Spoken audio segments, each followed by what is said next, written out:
Olá, querido e querida, seja bem-vindo ao movimento Consciência Hebraica. E hoje aqui no nosso Consciência Hebraica, dia especial, dia de o amanhecer da consciência hebraica. Estamos no episódio de número 77, hoje é 6 de junho de 2022, estamos vendo a vida de José, filho de Jacó, uma tipificação do Messias. Estamos no capítulo 5.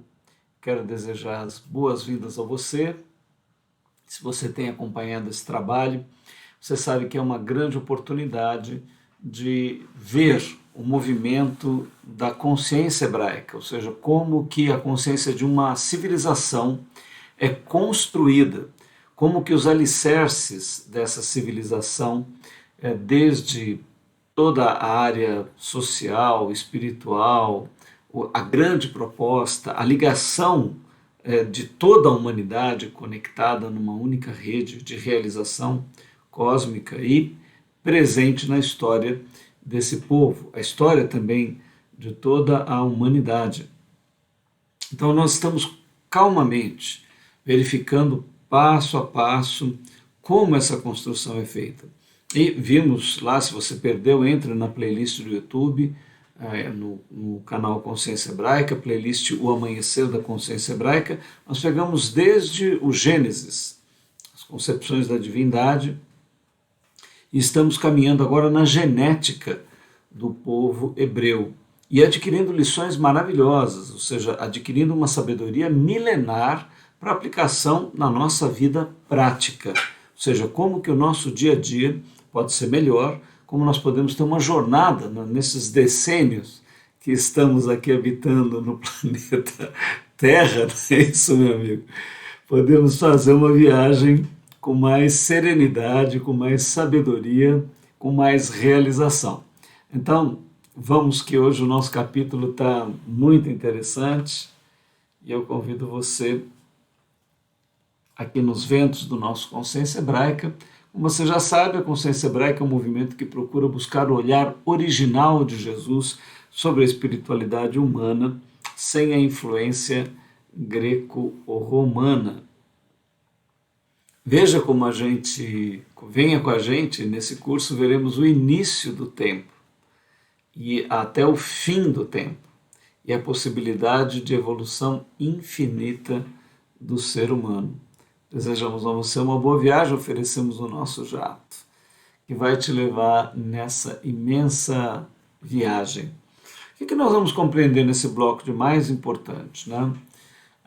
Nós vamos nos deparar com a compreensão dos dois tipos básicos de sofrimento e os dois tipos básicos de consequências desses dois sofrimentos. Olha, não perca a reflexão que nós vamos fazer. Aproveitando o sofrimento dos irmãos de José, nós vamos mergulhar um pouco nesse assunto. O que significa o sofrimento fundamentalmente, né? Nós vamos ver esse assunto essencialmente. Vamos dar uma olhadinha no gráfico da criação, rapidamente vamos dar uma conceituação cósmica do porquê dessa entropia, né? Ou seja, das coisas entrarem em dissolução, causarem dor, sofrimento para a vida humana, até chegar no nosso dia a dia, né? Por que você sofre aí? Com a tua família, no teu emprego, na tua vida amorosa, com amigos, por que você sofre? Eu sei que não é um assunto para rir, mas envolve a vida humana, né? E a gente vê as pessoas lidarem com isso, e eu creio que a partir daqui você vai ter uma linha para poder enxergar isso de uma outra forma, né? Então, vamos mergulhar nesse assunto e, no caso de José e seus irmãos, veremos um caso híbrido, com os dois tipos de sofrimento e as possibilidades diante disso, né? Quando nós estudarmos os dois tipos, né, fundamentais de sofrimento, nós vamos distinguir, vamos aplicar um tempo sobre isso.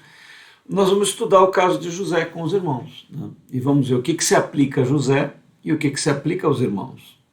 E você deve sofrer sempre ligado a coisas e pessoas, né? Ou coisas ou pessoas, e situações geradas por coisas e pessoas levam você a sofrimento, né? de muitos tipos. Então, nós vamos aproveitar e poder entender que essas causas do sofrimento muitas vezes são diferentes para os indivíduos que estão sofrendo a mesma situação, que estão envolvidos na mesma situação. E aí talvez você possa, então, lidar com isso de uma maneira mais sábia. Vamos usar a sabedoria hebraica, vamos usar uma carta de Paulo, onde ele sintetiza isso, maravilhoso. Né? E vamos entender cosmicamente também o que acontece nesse caso. Né? Bom, esses são os nossos temas principais. Sempre falamos, né, do fim anunciado desde o princípio, as várias relações de Gênesis a Apocalipse. Você vai ver, por exemplo, que para entendermos devidamente o sofrimento, temos que ir lá no começo e temos que ir lá no fim. Né? Vamos ter que ir lá na constituição do universo, da criação. E vamos ver lá o final de todas as coisas, onde tudo culmina. Né? Então, só com uma visão transcendente, cósmica, né, que englobe o tempo e o atemporal, é que a gente consegue lidar com isso. Por isso que falamos que o fim está sempre anunciado nas Escrituras em todo o tempo. Né? E lemos os escritos hebraicos como composição de uma única, que é surpreendente, fantástico e causa elevação espiritual. Se você não teve essa experiência, eu recomendo. Né? Muita gente, infelizmente, tem uma relação ruim com a Bíblia, com os textos hebraicos. Né? Não consegue avaliar, não consegue penetrar, não consegue compreender a grandiosidade do texto. A Bíblia também é um espelho, né? Muita gente se vê, quando não vê nada nela, né? Está enxergando a si mesma, né? Quando vê uma grande confusão na Bíblia, está enxergando a si mesma. Quando vê harmonia, beleza, transcendência, né? Está enxergando a si mesmo. Porque ela vai refletir as tuas escolhas, vai refletir a maneira como você está vivendo, vai refletir a maneira como você está realizando essa viagem cósmica. E ela pode descrever a origem disso, o meio e o fim.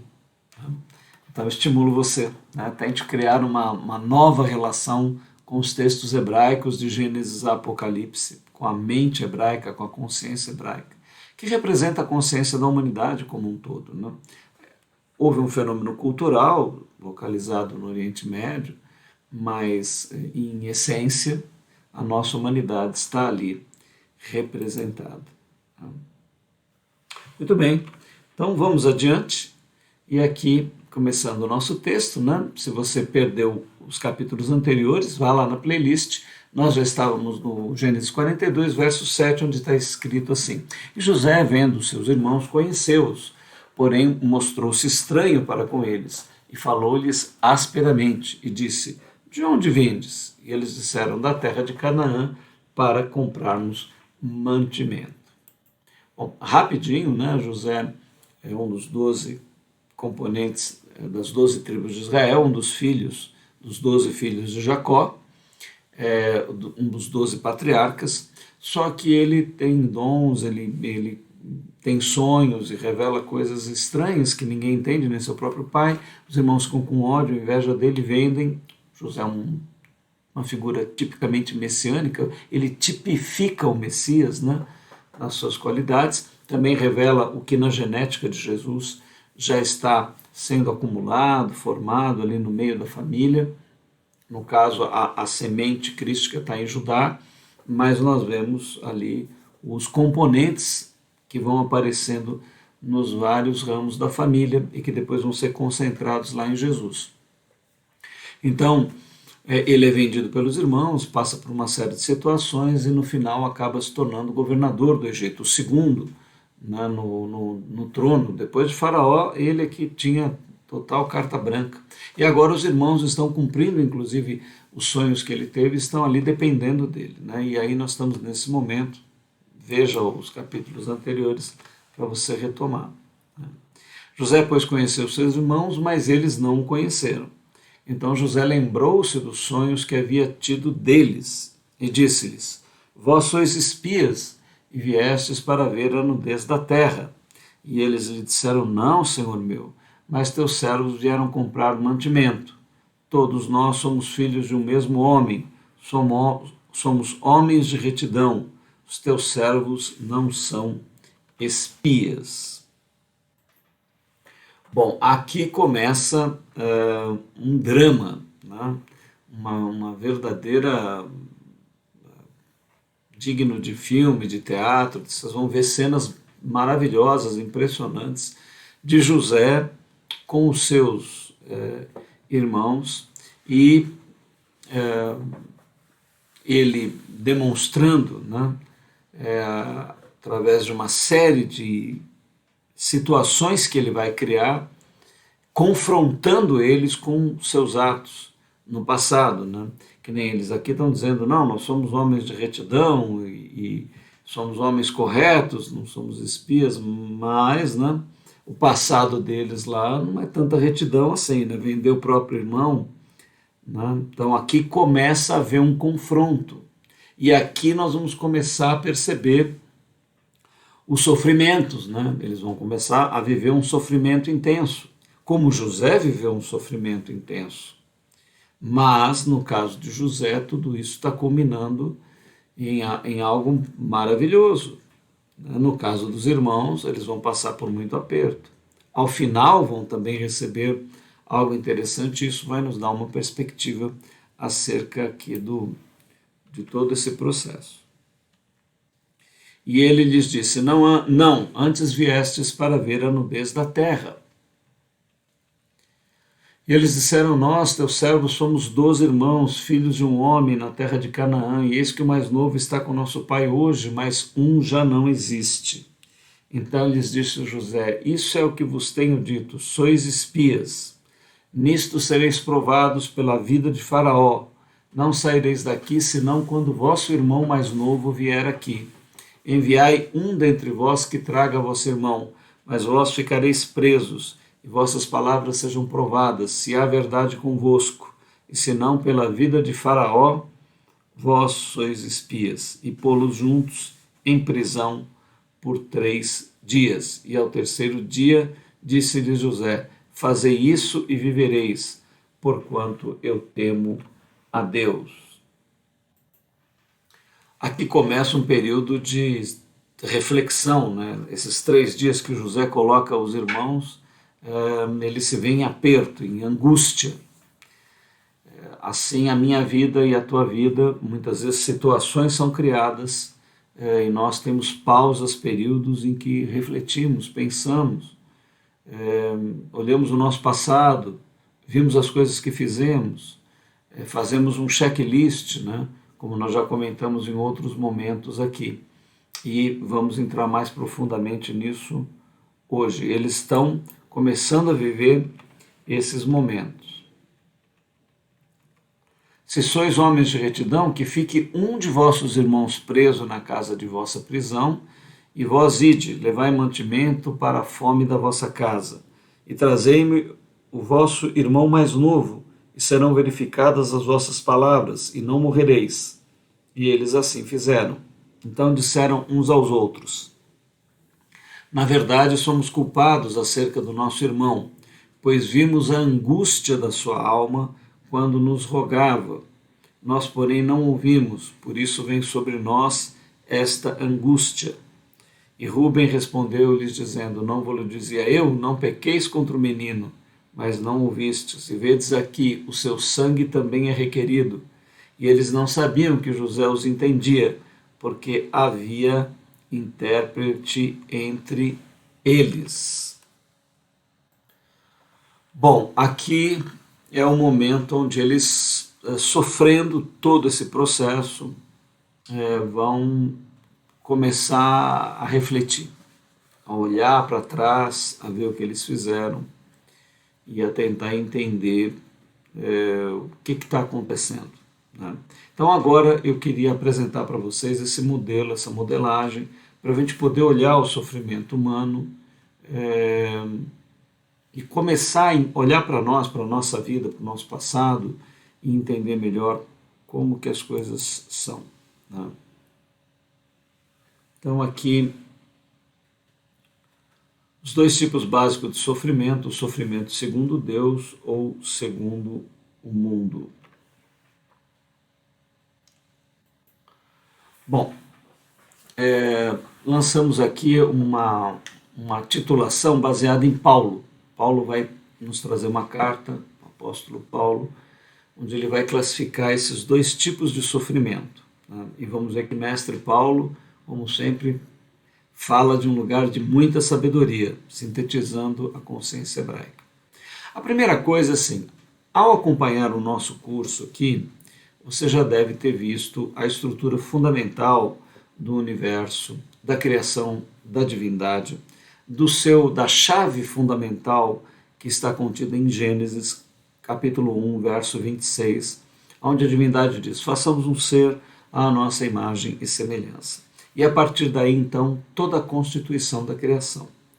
Esse é o primeiro ponto para nós compreendermos a origem das trevas, a origem da entropia, a origem do tempo, a origem da desorganização, da morte, do abismo, Satanás, a antiga serpente, enfim, os nomes são vários, né? Mas eu queria mostrar rapidamente para vocês as origens cósmicas, aqui usando o nosso gráfico da criação.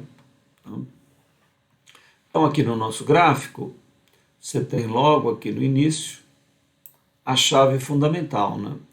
A divindade infinita, atemporal, suprema divindade, representada pelo numeral 0, a que representa a unidade e a infinita e total perfeição, que é incognoscível e que é representada nas escrituras hebraicas como o eu sou o que sou.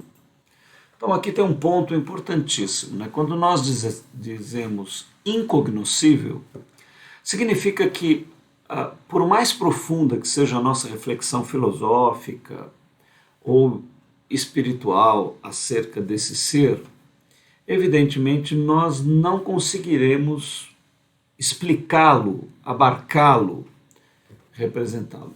Nós não estamos querendo com isso desestimular qualquer tipo de estudo ou de busca humana, intelectual, intuitiva, no sentido de cada dia conhecer mais esta divindade, esse ser infinito.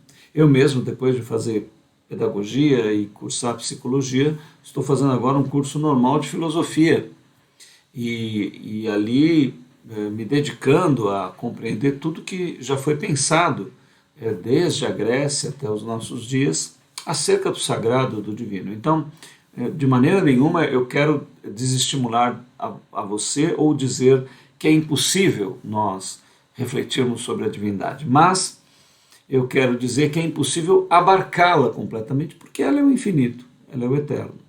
Então, o nosso esforço sempre vai nos levar a uma evolução. Então, quando filósofos, quando homens espirituais na humanidade toda se dedicam ao máximo para desvendar, para compreender, para acumular conhecimento sobre a divindade, isso está perfeito, é ótimo, é excelente. Só que essa busca ela será infinita. Mesmo depois, na transcendência, nós gerados à imagem e semelhança da divindade, nós sendo construídos como templos vivos, ela habitando dentro de nós, ela continua incognoscível, ela continua infinita, ela continua o ser eterno, o ser inabarcável, o ser que não se pode conter completamente. Então, essa é a essência da divindade. Mas, intelectualmente, intuitivamente, emocionalmente, fisicamente, em todas as dimensões da cultura e da realização humana, nós podemos tocar a divindade, ser tocados por ela e nos relacionarmos com ela. E esse é o trabalho que nós devemos fazer continuamente. Então, voltando ao nosso gráfico, aqui nós temos, né, essa divindade infinita e o que nos dá a maior compreensão dela, que é o seu supremo propósito. Então, o Supremo Deus Pai, em seu propósito, na realização do seu plano, de formar amorosamente um ser à sua imagem e semelhança, como filhos amados. Bom, você quer dizer que é exatamente isso que a divindade está fazendo e que assim nós podemos entendê-la? Não, de maneira nenhuma eu estou falando isso. Estou dizendo assim, que esta é uma máscara, esta é uma régua, esta é uma maneira humana de nós podermos entender da maneira mais profunda a realização que a divindade está realizando. Evidentemente, ela, nela mesma, não espera nada, não está realizando nada, não tem alvo e nem meta alguma, porque tudo nela já é. Ela é o ser infinito no qual tudo já é. Ela não pode estar esperando alguma coisa, ela não pode estar propondo alguma coisa, ela não pode sentir falta de algo, ela não tem necessidade de ter filhos, de gerar filhos ou de fazer qualquer outra coisa, porque ela é. Ela tem já tudo nela mesma. Então, esta é a visão mais profunda que nós podemos ter do tempo para o eterno. Mas nós não estamos querendo dizer que o eterno seja isso. Espero que você entenda essa humildade que nós temos. Né? E a própria Bíblia, a própria Escritura, que é a palavra dela, ela vai ao máximo da nossa cognição, ao máximo da nossa intuição, nos dando estímulos maravilhosos, profundíssimos, né? Não de maneira técnica, não de maneira propriamente filosófica, no sentido acadêmico, mas no sentido intuitivo, poético, espiritual, afetivo, psíquico, no sentido da nossa experiência enquanto construção da realidade, da sociedade, da vida humana ao nosso redor. Todas essas dimensões estão ali.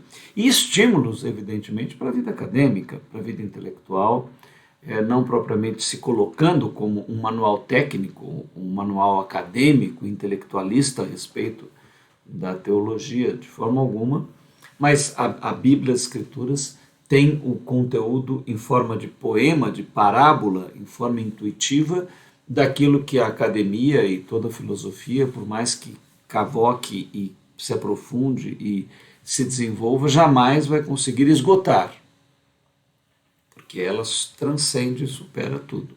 Então, é nesta dimensão que nós estamos vendo, do tempo para o eterno, esta é a compreensão mais profunda. Então, aqui está Yahvé, e agora, rapidamente, eu vou mostrar, a partir da nossa perspectiva humana, há então um propósito, e para que este ser seja gerado, né, é necessário que o verbo, então nós temos aqui a manifestação para a realização deste propósito, a divindade move em si o poder, a sabedoria e a ação, ou o verbo, que são qualidades desse ser infinito. 1, 2 e 3, o número de Deus, poder, sabedoria e ação. Toda a construção que você vai fazer precisa disso, né? Você vai construir um templo, você precisa de poder, precisa de recursos, ou uma casa, você precisa de dinheiro. Né?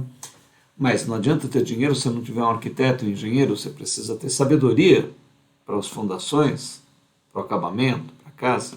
Então você precisa do poder, da sabedoria, do poder e da sabedoria. Se você não agir, nada vai ser realizado.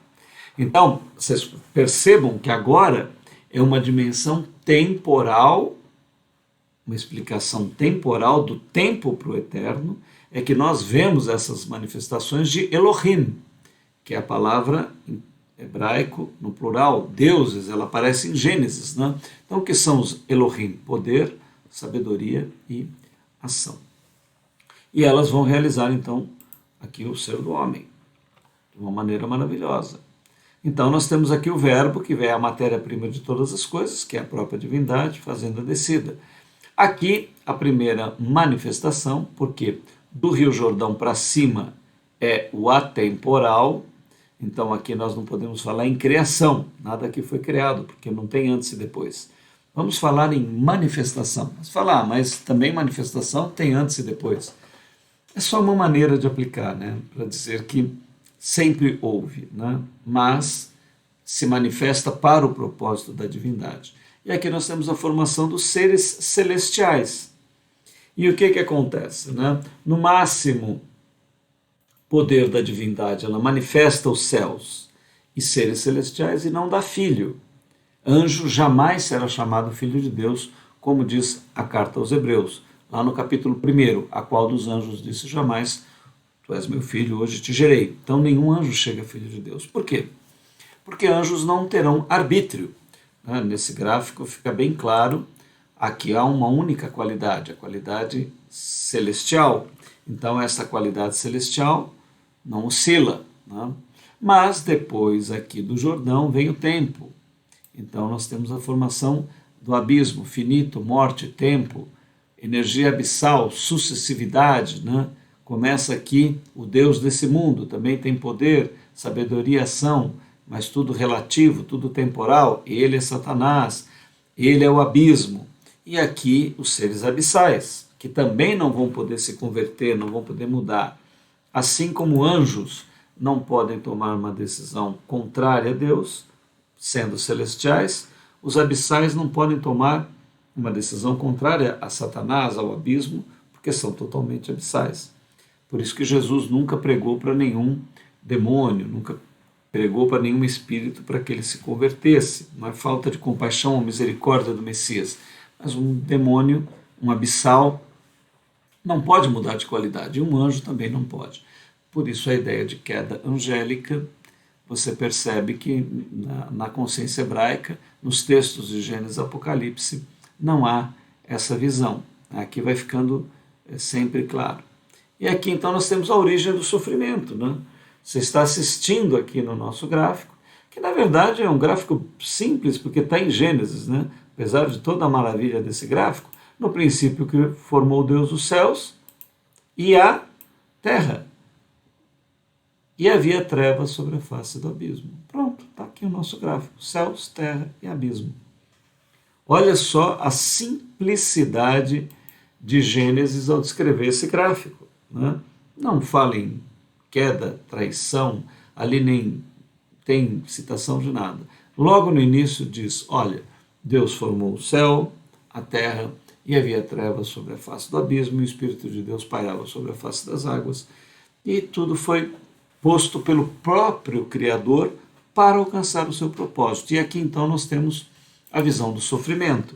É nesse gráfico que você vai entender. Ora, o universo é uma mescla, é um gradiente das dimensões celeste e abissal. E aqui tem a entropia, a destruição, o tempo. O ser humano e toda a natureza, o mineral é formado de céu e abismo, o vegetal é formado de céu e abismo, o animal é formado de céu e abismo, o hominal é formado de céu e abismo. Só que o animal hominal, diferente do 4, 1, 2, 3, poder, sabedoria, ação, são os Elohim. A maior obra do Elohim é o próximo número, é o 4, é a criação. A maior obra da criação, através dos Elohim, é o próximo número, o número do homem natural, o número 5. Então, este ser se torna autoconsciente.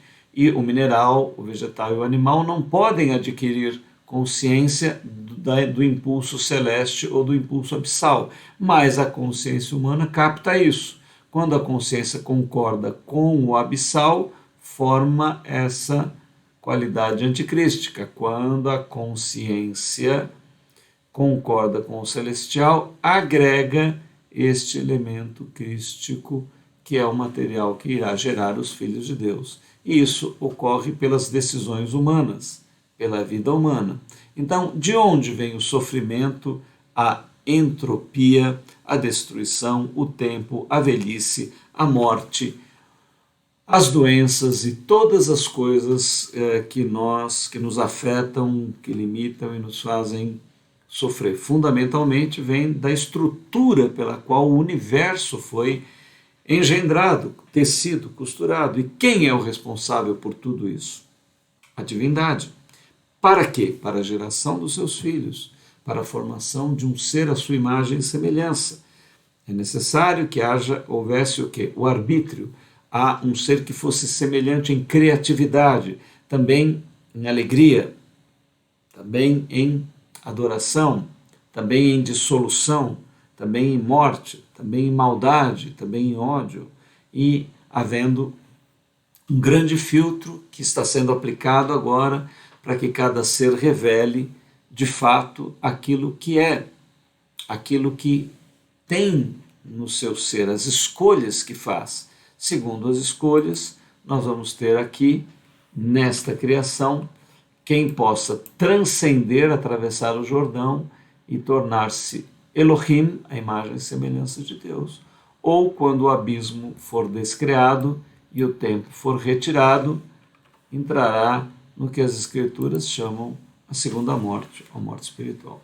Então agora você tem uma visão cósmica, hebraica, de quando o sofrimento, quando que as trevas, quando que todo esse processo foi colocado na vida humana. E agora então nós vamos ver na vida humana os dois tipos fundamentais aqui de sofrimento.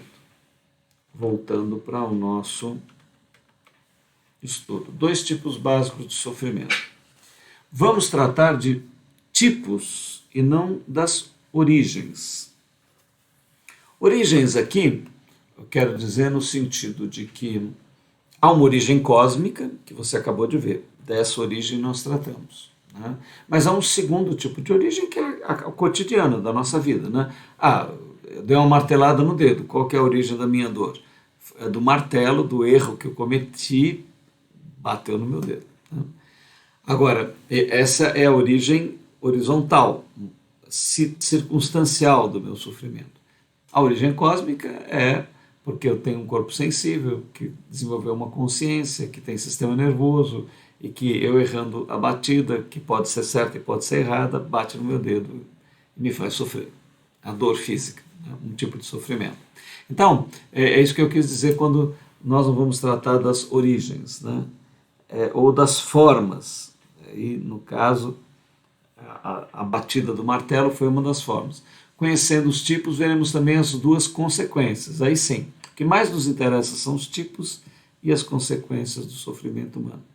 Dois tipos básicos, né, de sofrimento. O crístico e o anticrístico, que também a gente pode chamar o sofrimento vertical ou horizontal. Ou quando nós sofremos pela verdade ou pelas nossas ilusões. Ou quando nós sofremos pelo real e pelo imaginário. Bom, aqui nós temos uma grande lição da vida da consciência hebraica. Está sofrendo? Está vivendo dificuldades? Né? É muito importante você entender profundamente esses dois tipos de sofrimento. Né? Eu estou sofrendo pela verdade, ou seja, algo real no meu sofrimento, ou eu estou sofrendo por ilusões, por mentiras que eu mesmo criei ou que criaram para mim e eu as tomei como verdade e eu agora sofro e elas são completamente desnecessárias. Né? Ou seja, eu estou com um alicate apertando o meu dedo e estou sofrendo porque eu estou sentindo dor. Mas, ora, para de apertar o alicate. Né? Simples assim. Né? Estou carregando um saco enorme, cheio de pedras, e aí eu estou reclamando de dor nas costas. Bom, larga o saco. Por que você está carregando o saco? Você nem lembra mais por que você está carregando o saco. Né? Então, assim, muitos dos nossos sofrimentos, eles vêm de origens falsas. Né? Nós estamos sofrendo por aquilo que nós não teríamos necessidade de sofrer. com um pouco mais de clareza, com um pouco mais de compreensão, aquilo não vem de algo vertical. Nós não estamos sofrendo pela verdade, pela justiça, pela harmonia, pela paz, por aquilo que é correto, pela transcendência. Nós estamos sofrendo por fantasias, mentiras, ilusões, geramos expectativas falsas, ilusórias, achamos que uma casa maravilhosa ou que alguém em particular vai preencher o nosso interior e nos fazer completamente felizes, ou porque filhos, ou casamento, ou dinheiro, ou viagens, e aí nós sofremos porque não temos isso e pensamos que a vida não faz sentido nenhum, e aí lamentamos e choramos e roubamos e criamos problemas para os outros, para nós, para a sociedade. E isso tudo é falso, não é real. Né? Não é real que para você ter harmonia, sentir-se bem, você precise fundamentalmente dessas coisas. Então, aqui, se você está sofrendo pelo que é crístico, então ok, né? É um sofrimento que vai ter um resultado, uma consequência maravilhosa. Se é pelo anticrístico, o resultado vai ser só horrível. Se você sofre pelo que é vertical, espiritual, ok, mas está sofrendo por horizontalidades, coisas que daqui a pouco você nem lembra mais. Está sofrendo por verdade, por aquilo que é verdadeiro, ou pelas tuas ilusões, mentiras e fantasias? É real o teu sofrimento ou é fruto da tua imaginação? Então, esses são os dois tipos básicos de sofrimento. Não existe nenhum tipo adicional a esse. Ou você está sofrendo por um motivo ou por outro. Normalmente, a humanidade está sofrendo pelo segundo tipo. Um tipo totalmente desnecessário. Falta de esclarecimento, falta de qualidade, falta de sabedoria, falta de tudo isso. Né? E aquele sofrimento não vai levar a nada. É um sofrimento inútil. Não vai ter utilidade alguma a não ser sofrer, fazer os outros sofrerem e tudo mais. Muito bem. As origens, né,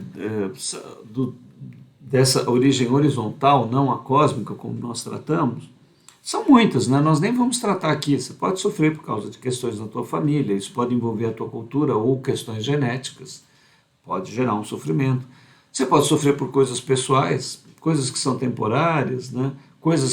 Deficiências da tua consciência, né? Relacionado à tua qualidade, se às vezes tem uma qualidade péssima, pessoal, que você precisa mudar e não muda, então pode estar vindo dali. Você pode sofrer por questões sociais, culturais, geográficas, históricas, né?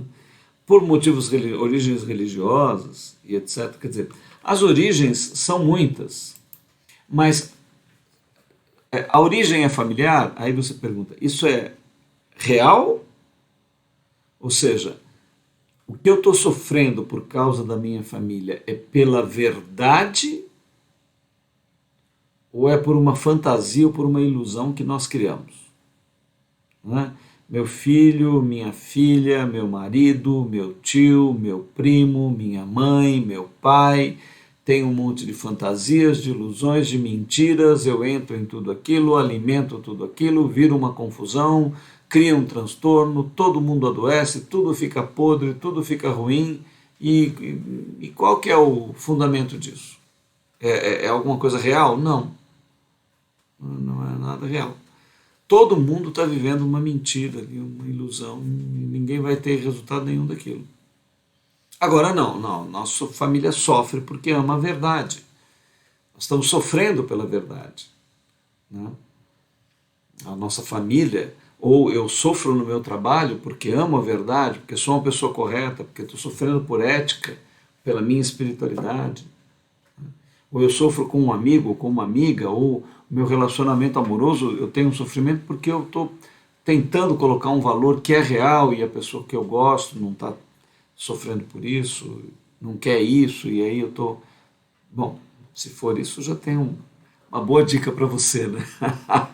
Evidentemente, você deve tentar levar o sentido do real para a pessoa que você ama, gosta, que a vida te uniu de alguma maneira. Mas se isso for impossível, a pessoa quiser viver uma mentira, como é que você vai ficar junto com alguém assim? Né? Não tem, não é possível. É melhor você estar só do que acompanhado de uma mentira, de uma ilusão, de uma fantasia. Então, quando nós estamos tratando disso, não é? É disso que nós estamos falando, ou seja, as origens são várias, mas eu posso estar dentro dessas origens, né? Sofrendo por uma verdade ou por uma ilusão. Ah, eu estou sofrendo aí por causa da minha cultura, mas tem alguma coisa a ver com o que é real? Ou é apenas um fato cultural que hoje é de um jeito, amanhã é de outro, e etc. Então eu preciso verificar isso. As formas estão ligadas à origem também, né?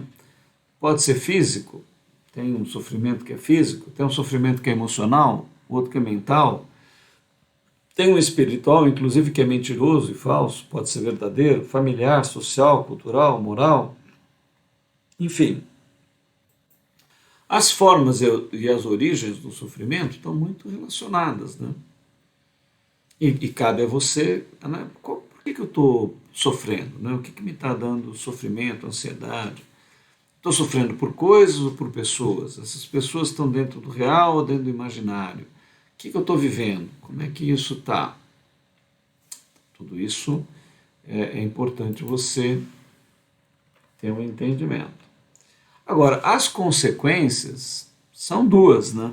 Dependendo do tipo. Se você estiver sofrendo pelo que é crístico, você vai ter desenvolvimento, maturidade, crescimento. Se você estiver sofrendo pelo que é vertical, idem, você vai se desenvolver, amadurecer, crescer. Se for verdade pelo que você está sofrendo, ótimo, você não vai se arrepender não. Se for real, você vai acabar se desenvolvendo.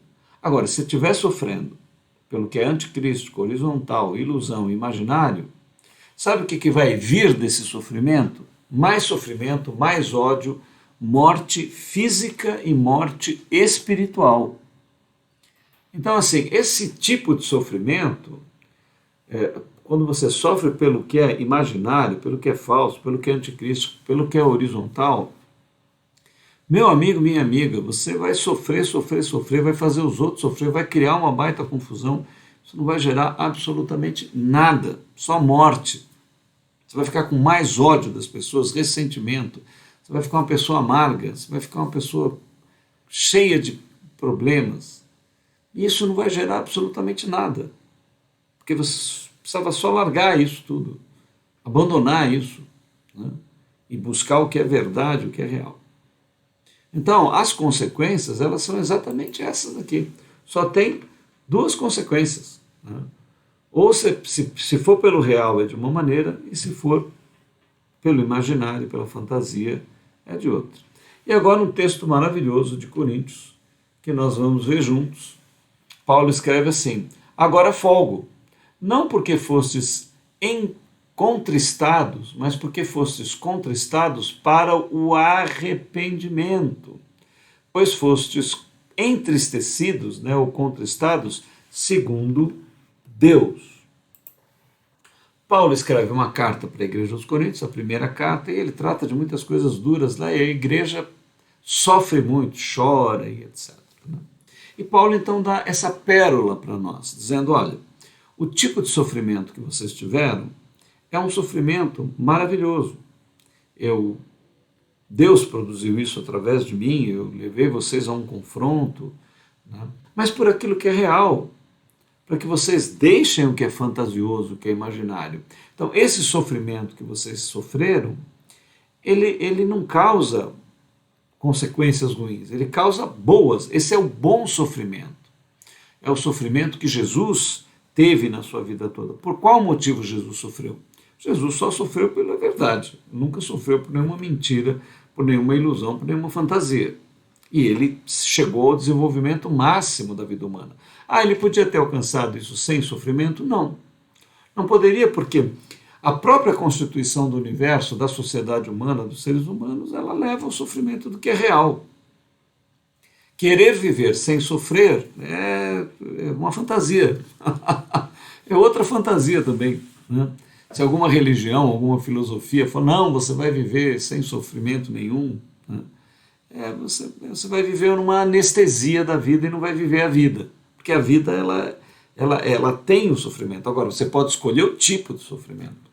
Essa é que é a grande vantagem. Se você tiver missão, propósito, sentido, direção, virtude, se você buscar o que é real, vai ser um bom sofrimento sempre. Você só vai crescer, amadurecer, ficar mais doce, ficar mais suave, ter qualidades cada vez melhores dentro de você. É isso que Paulo está tratando aqui. Ele escreve a carta, vê o sofrimento deles, mas diz e ensina: ora, vocês foram entristecidos segundo Deus, então vocês levaram arrependimento com esse sofrimento. Ó. Fostes entristecidos para o arrependimento, que é uma coisa maravilhosa, né? Então aqui, hoje em dia, na nossa sociedade pós-moderna, está proibido falar em arrependimento. As pessoas com arrogância falam: não me arrependo de nada que eu fiz, só do que não fiz. Ah, é? Você não tem arrependimento? É porque não tem nada errado, né? Porque não tem valor, porque não tem sentido, porque não tem direção, porque não tem propósito, porque tudo vale. E não tem nada de cósmico, e nem nada de real também, nessa visão. E isso tudo vai culminar em morte espiritual. O politicamente correto, aí, que é hoje em dia essa neutralidade, né, absurda, abissal, né, e que não tem sentido nenhum de verdade, de direção, de propósito, de missão, de espiritualidade real. Né. Então é exatamente isto que nós vemos aqui, ó. O arrependimento é algo maravilhoso, porque nos leva a mudar tanto o passado, o presente quanto o futuro. É uma arma poderosa que está sendo retirada da humanidade. Pois fostes entristecidos segundo Deus. Ó. Segundo Deus, aqui ele quer dizer o quê? Segundo a verdade, segundo a realidade, segundo a verticalidade, segundo o propósito, segundo a missão, segundo o sentido cósmico, de maneira que por nós não padecestes dano em coisa alguma, porque ninguém perde quando sofre dessa maneira. Porque a tristeza, segundo Deus, opera arrependimento e isso promove salvação. Há dos maiores recursos da vida humana que a pós-modernidade está retirando é o arrependimento, é a confissão, é a restituição, é você entender que errou, é você restituir a quem você prejudicou, é você arrepender, ou seja, você volta e ressignifica o teu passado, cria uma nova versão tua no presente, porque você modificou o passado com a tua consciência, voltando àquela cena e modificando ela, mudando os teus pensamentos, os teus sentimentos, sendo uma nova pessoa, uma nova edição de você, ainda melhor, transformada, né? Tudo isso está sendo retirado aí nessa pós-modernidade, onde não tem pecado, onde não tem erro, onde é um ego gigantesco, um egocentrismo total, né? Filhos sendo criados como verdadeiros imperadores e reis, sem pais que querem evitar completamente qualquer desconforto para os filhos, querem atender todas as necessidades, né? E tudo isso criando essa massa humana que vai culminar no anticristo. E vai culminar em vidas dissolutas, desregradas, morte, abreviação do tempo de vida, doenças e todos os problemas sociais que nós estamos vivendo. Tudo isso por quê? Não tem parâmetro, não tem sentido, não tem direção, não tem propósito, não tem missão, não tem transcendência. Não há um sentido de verdade. É o que nós estamos vivendo.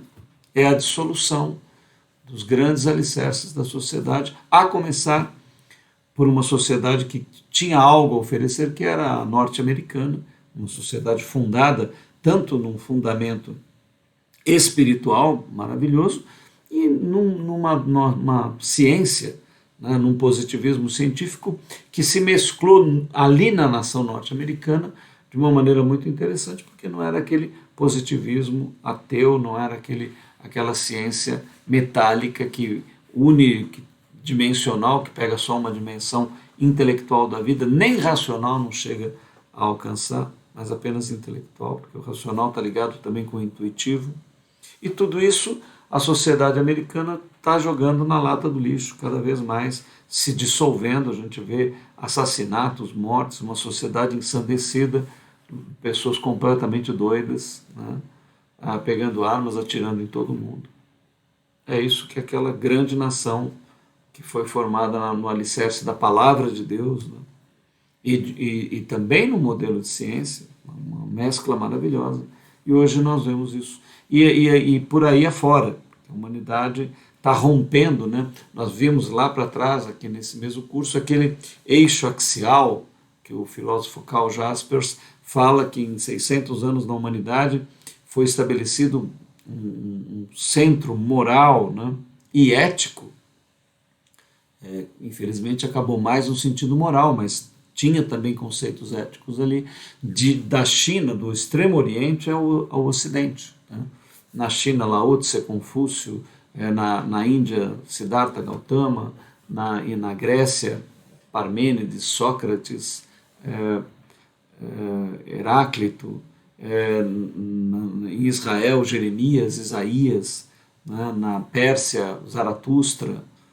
Então, homens que formaram, e sem contato uns com os outros, né? A vida infinita trazendo isso. E agora nós detonamos tudo isso, o iluminismo, o positivismo, esse racionalismo que afastou completamente o homem da sua transcendência espiritual, colocando o homem como um animal que não tem espiritualidade. A espiritualidade como um subproduto da cultura humana, como tentou explicar Freud, né? E Darwin, que foi muito mal utilizado, Copérnico, né? Então, todas essas revoluções que existiram e que foram usadas pela ciência, talvez esses homens, Darwin, Copérnico, não sei, Freud já muito influenciado por um ateísmo, né? Apesar da sua origem judaica. Então tudo isso detonou essas bases morais, que fosse ainda moral, porque ela é necessária, mas o sentido ético, e agora nós estamos aí, olha, tá aí, né? A humanidade aí, e isso vai piorar cada vez mais. Então tudo isso está contido aqui, ó. Tudo isso está contido nesse material que nós temos aqui diante de nós, ó. Porque a tristeza, segundo Deus, opera arrependimento para a salvação, da qual ninguém se arrepende, mas a tristeza do mundo opera o quê? A morte. E a morte aqui em dois sentidos, né? Então nós vemos aqui a morte física, a pessoa pode ter a vida abreviada, pode morrer mais jovem, por quê? Drogas, dissolução, doenças, uma série de coisas, falta de equilíbrio, de sabedoria, de harmonia. E morte espiritual, que é a pior de todas, que é a dissolução da individuação da pessoa, a segunda morte. Então, nesses dois sentidos, nós vemos tudo isso aqui, ó, para a morte. Porque quanto cuidado não produziu isso mesmo em vós, segundo Deus, fostes contristados, que apologia, que indignação, que temor, que saudades, que zelo, que vingança. Em tudo isso mostrastes estar puros nesse negócio, portanto, ainda que vos escrevi, não foi por causa do que fez o agravo, nem por causa do que sofreu o agravo. Olha, Paulo agora tira até a questão circunstancial, né? Dizendo assim, olha, não é tão importante o que estava fazendo um, fazendo o outro, errado, mas o resultado que deu em vocês. Isso é o mais importante, né? Então, se você estiver sofrendo, se for por mentiras e fantasias, larga, solta isso, que isso não vai te levar a nada. Se for pelo real, então ordena tudo isso, ganha consciência, né? E agradece por tudo isso, e tudo isso vai transformar o teu sofrimento. Por quê? Porque ele vai produzir algo maravilhoso em você, ó. Todo sofrimento, quando é real, ele ao final te desenvolve, te amadurece, te faz crescer, te dá sabedoria, te dá entendimento e realização, né? E é o que Paulo revela aqui para nós. No caso dos irmãos, nos casos de José e os irmãos, temos algo híbrido. José é do primeiro tipo, os irmãos do segundo e até de um terceiro.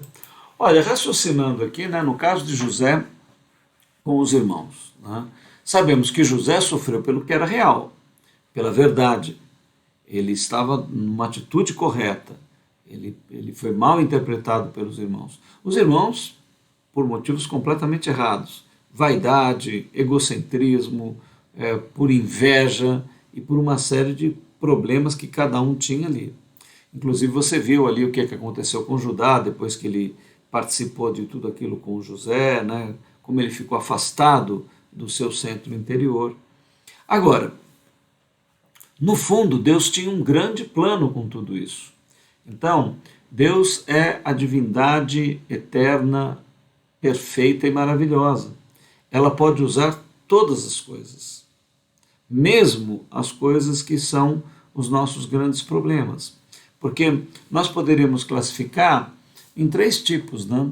Realmente tem sofrimentos que são totalmente imaginários, fictícios, né? Falsos, problemas, não tem fundo de realidade, é só a pessoa largar aquilo. E tem outras que são características da pessoa que precisam ser trabalhadas, modificadas, mas não são reais, são distorções que tem dentro do teu interior. E às vezes uma situação da vida, que nem no caso de José, ele estava sofrendo pelo real, pela verdade, os irmãos por uma série de mentiras dentro de si, mas eles tiveram uma oportunidade, com sofrimento também, passando por muita angústia, de reavaliar o seu papel, o seu comportamento.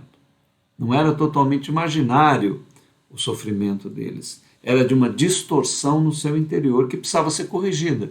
E tiveram essa oportunidade, sofrendo todo aquele processo, vivendo aquilo tudo com José e tendo a oportunidade de transformação.